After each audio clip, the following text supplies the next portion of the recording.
Before I talk about AI, I want to talk about Venezuela. This morning, Democrats held a special hearing on Venezuela, and we did so because Republicans refused to hold a public hearing on Venezuela. I'm just going to state a very obvious fact. If Republicans thought what Donald Trump did was good, why are they afraid to talk about it? Why are they afraid to hold public hearings on Venezuela? Because they know that Donald Trump's Venezuela operation is a disaster. Donald Trump said he is acting president of Venezuela. And what did we learn from the State Department recently? They just issued a dire warning telling Americans to leave Venezuela right now because there are armed militias running around targeting Americans. And the Exxon CEO recently said to the White House, to Donald Trump's face, Venezuela is uninvestable. I demand that this bipartisan Foreign Affairs Committee hold a hearing on Venezuela to get the truth out to American people. Now let's talk about AI. So as far as I can discern, this is the White House policy on AI. Suppress federal bills on AI, try to suppress any state from regulating AI, and then sell advanced AI chips to China. And now I'm speaking to the tech industry. Following the White House lead, they have led you down a dark and wrong path because it's resulted in the three things you want to avoid. Backlash from the American public.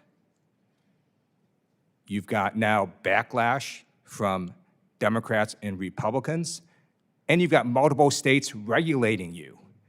So maybe you just ask your large language model for a better approach, because it's not following the White House policy. It's led you down the wrong path.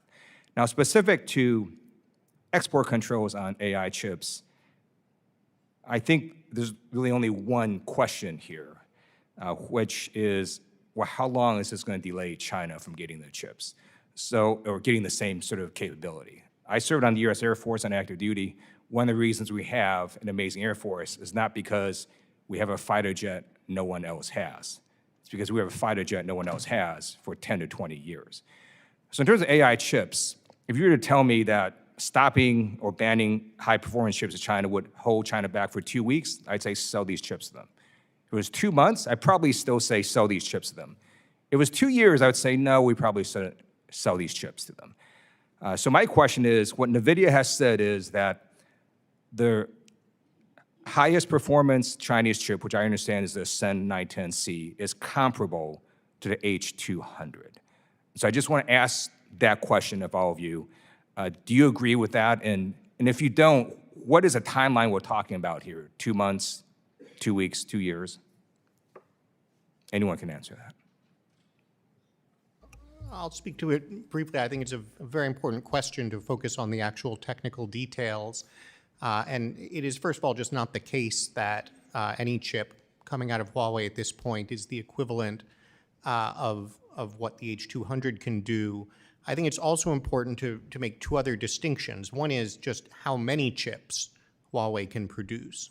Somebody mentioned earlier, and exactly correctly, even if Huawei can produce a couple 100,000 chips in a year that are equivalent to some American chips, the US can produce millions. And as Mr. Panjur mentioned, that's why China is now trying to buy, the Chinese companies are trying to buy millions of these chips, because it is not just the capability of the individual chip, it is the scale. And then the final point I would emphasize that as this scaling up is happening so quickly, the cost and the energy efficiency of the chips is extraordinarily important. So it is true that China is finding workarounds, stringing many more less powerful chips together and so forth to try to advance its efforts.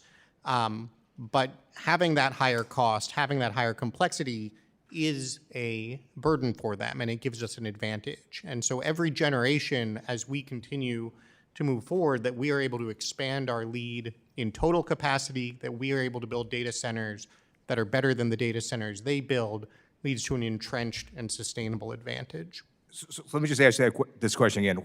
How far would we be setting China back if we didn't sell them the H200 chip? 2 weeks, 2 months, 2 years? Longer. Years. I liked your analogy.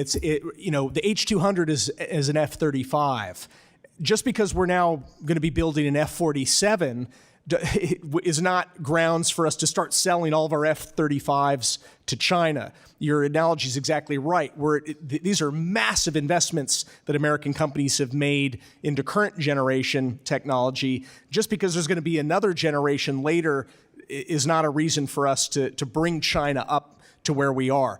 Chinese AI scientists, as early as just a few days ago, were all bemoaning the fact that without advanced American chips, the gap is actually growing. They are falling further behind the United States. Thank you. I yield back.